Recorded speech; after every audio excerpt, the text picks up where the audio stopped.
बस सीएम जी से यही अनुरोध है कि उनके लिए और हमारे माननीय प्रधान जी से यही है, अब उनके लिए पद्मश्री दिया जाए। ये हमको देखना है आँख से।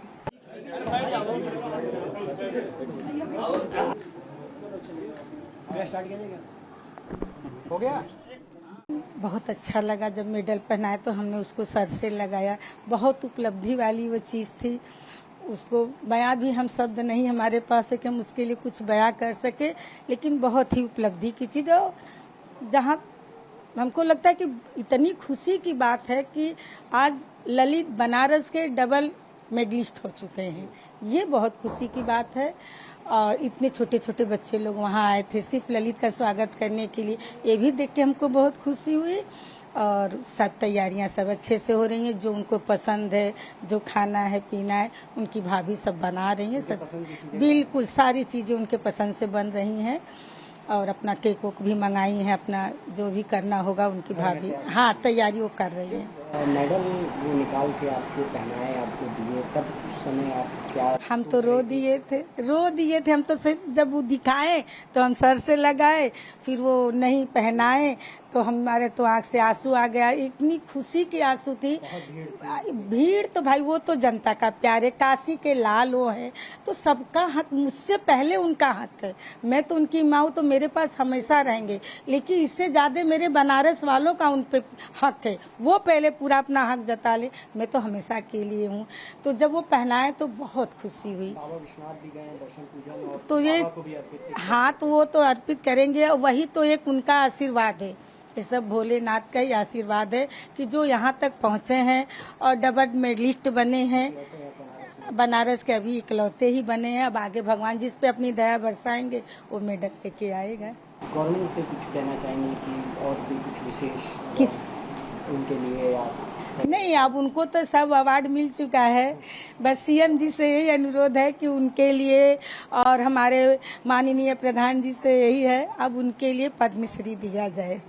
ये हमको देखना है आँख से। बेटे के लिए अर्जुन अवार्ड मिल चुका है, लक्ष्मण अवार्ड मिल चुका है, पद्मश्री मिल जाएगा।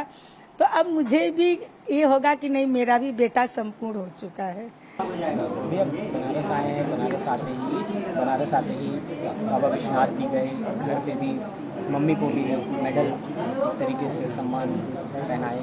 क्या कहना चाहेंगे, किस तरीके की फीलिंग है? और सबसे बड़ी बात होती है जब आप अपने घर पे आते हैं, आपको इतना प्यार और सम्मान मिलता है, जाहिर से बहुत मतलब खुशी की माहौल होता है। और सबसे बड़ी उससे पहले मैं ये कहना चाहूँगा, जब आप देश के लिए जब भी मेडल जीतते हैं और आपको देश के लिए कुछ करने का मौका मिलता है तो वो एक बहुत ही बड़ी बात है, और हम इसके लिए सौभाग्यशाली भी हैं। और उससे बड़ी बात मैं ये बोलूँगा कि अगर बनारस जैसे जगह से निकल के आप ओलंपिक्स खेलते हैं, खेलने हमारे यहाँ तो बस ये मेंटालिटी थी कि खेल लिया तो ओलंपियन हो गए, तो लेकिन खेले आप अपने लिए, लेकिन अगर आप जब देश के लिए मेडल लेके आते हैं तो एक बहुत अलग चीज़ होती है, क्योंकि आप कंट्रीब्यूट किए हैं। फिर ऐसा नहीं कि लोगों ने पहले कोशिश नहीं की, कोशिश करते हैं लेकिन होता है कभी कभी नहीं हो पाते हैं। तभी जैसे मैंने पहले बोला था कि लूज़र कोई नहीं होता है, या तो विनर होता है या तो लर्नर होता है, तो वही बात है। और ये बड़ी खुशी की बात है। और बाबा विश्वनाथ के में बड़ी श्रद्धा है मेरी, मैं बहुत ही मतलब बिलीव रखता हूँ।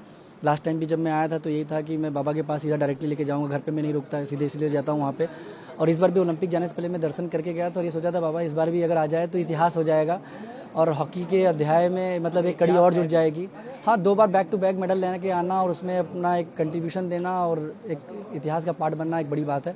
उससे भी ज़्यादा मुझे खुशी इस बात की है कि हॉकी के बारे में हम लोग सुनते थे कि गोल्डन ईरा है, लेकिन जब आप हॉकी के गोल्डन ईरा के बारे में सुनते थे और आकर आपको प्रेजेंट में करने का मौका मिलता है, इससे बड़ी बात नहीं। क्योंकि पहले लोग सुनते थे, आज लोग देख रहे हैं। और आगे चल के मैं पूरे बिलीव के साथ ये बोल सकता हूँ, जिस हिसाब से हमारी गवर्नमेंट ऑफ इंडिया, पीएम साहब जितना हम लोगों को जब भी जाने से पहले मोटिवेट करते हैं, जब भी मेडल लगता है या कोई कुछ को लूज होती है, बातचीत भी करते हैं, तो एक अलग सा मनोबल मिलता है। उसके साथ ही साथ मैं ये कहूँगा कि स्पोर्ट्स मिनिस्ट्री और साइड टॉप्स, क्योंकि जहाँ पे हम प्रैक्टिस करते हैं हमें जब फैसिलिटीज़ मिलती है तो और अच्छी बात होती है। और सारे के सारे प्लेयर्स को, न केवल हॉकी, मतलब मैं सारे प्लेयर्स की बात करूँ तो जो स्पोर्ट्स की मुहिम होती है, जो उनको स्पोर्ट्स में इस टाइम फैसिलिटीज़ मिल रही है, वो बहुत ही काबिल तारीफ़ है। इसी की वजह से मेडल आ भी रहे हैं। पहले प्लेयरों का कोई कंप्लेंट नहीं है, आप देखोगे कोई प्लेयर में कभी ये कंप्लेंट नहीं आता है कि नहीं हमें ये चीज़ नहीं मिल रही है।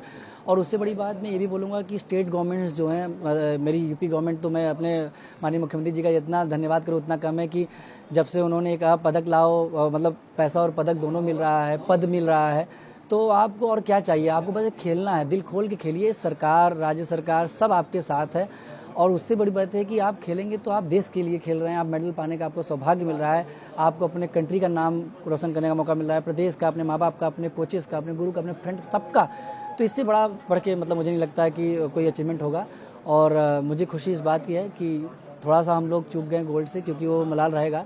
क्योंकि हम जब गए थे तो सबको पता था कि नहीं, हम गोल्ड के लिए जा रहे हैं, क्योंकि जिस हिसाब से इस बार इंडियन हॉकी खेली है, सबने तारीफ किया है, सबने अप्रिशिएट किया, सारे रिकॉर्ड टूटे हैं, 10 प्लेयर से क्वार्टर फाइनल जीते हैं हम लोग। उसके बाद प्लस देखा जाए तो सबने ये बात के लिए अप्रिशिएट किया। उसके बाद ऑस्ट्रेलिया को हराया इतने सालों में पहली बार। और उससे बड़ी बात ये थी कि बैक टू बैक ओलंपिक्स में मेडल लेके आना। तो लोग जो सोचते थे कि अरे ओलंपिक्स में मेडल आ जाए, अब लोग कहते भी हैं कि नहीं, मेडल आएगा ही आएगा। तो वो जो सोच बदला है, हमें वही चाहिए, विश्वास। हाँ, पहले भी था, ऐसा नहीं कि पहले कि लोग नहीं मेहनत किए, सब करते थे, लेकिन दौर होता है चेंज। इसीलिए बोलते हैं कि हर चीज़ टूटती है, रिकॉर्ड भी ब्रेक होते हैं टूटने के लिए, और बैरियर भी होते हैं तोड़ने के लिए। इस तरीके से प्लानिंग होगी और क्या मैसेज देना चाहेंगे सारे प्लेयर्स को और जो भी स्पोर्ट्स से जुड़ा है उनके लिए? आप देखिए, प्लेयर्स को तो मैं पहले अपने ही मतलब जितने भी लोग खेल रहे हैं यहाँ पे, मैं तो सभी से बोलता हूँ, पेरेंट्स से भी याद बोलता हूँ, प्लेयर्स से भी बोलता हूँ कि आप लोग केवल खेलिए और आप डिसिप्लिन रहिए। अपना एक सबसे बड़ी चीज़ कि आप सपना देखिए, और कोई चीज़ इम्पॉसिबल नहीं होती है। अगर आज कोई भी कहीं से भी, हम लोग सब यहीं से निकले हैं, कोई भी गांव से निकल सकता है, कहीं से निकल सकता है। जिस हिसाब से हमारे प्रधानमंत्री जी ने खेलो इंडिया का मुहिम निकाला है, तो बहुत खेलो इंडिया के मुहिम से प्लेयर्स निकल रहे हैं और नेशनल इंटरनेशनल खेल रहे हैं, मेडल लेके आ रहे हैं। तो आपको बस खेलने की चाह चाहिए, बस आप खेलिए, इंटरेस्ट दिखाइए और बड़ा सोचिए कि हमें कंट्री के लिए मेडल लेके आना है। ऑटोमेटिकली आपके कदम सही रास्ते पर जाएंगे।